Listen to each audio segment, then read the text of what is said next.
ಗಡಿ ಗುತ್ತಿಗೆ ನವೀಕರಣ ವಿಚಾರಕ್ಕೆ ಸಂಬಂಧಪಟ್ಟಂತೆ ಸಿಎಂ ಸಿದ್ದರಾಮಯ್ಯನವರು ಪ್ರತಿಕ್ರಿಯೆಯನ್ನ ಕೊಟ್ಟಿದ್ದಾರೆ.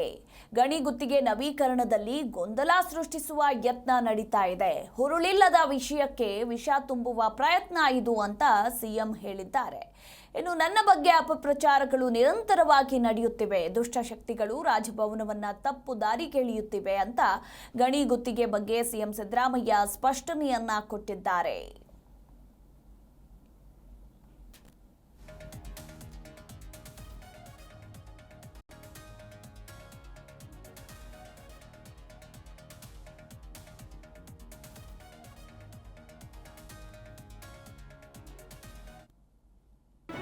ಜಿ ಕನ್ನಡ ನ್ಯೂಸ್ ಈಗ ನಿಮ್ಮ ಮನೆಯಲ್ಲೇ ನೋಡಿ.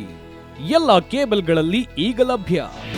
ನಿಮ್ಮ ನೆಚ್ಚಿನ ಜಿ ಕನ್ನಡ ನ್ಯೂಸ್ ಈಗ ಸನ್ ಡೈರೆಕ್ಟ್ ನಲ್ಲಿ number 292, Tata play number 1664, Jio TV number 1334, NXT digital number 30, in cable number 30, city networks 51, U digital number 162, GTPL number 17, Rockline telecommunications number 42, Shri Basaveshwara cable number 168, rural cable network 60, Vinayaka digital 57, Abhishek cable 821, city channel 53, Siddeshwara cable network 57, V4 digital Infotech 628, Surya digital networks 53, Gajanan digital number 836, Malnad infotech private limited number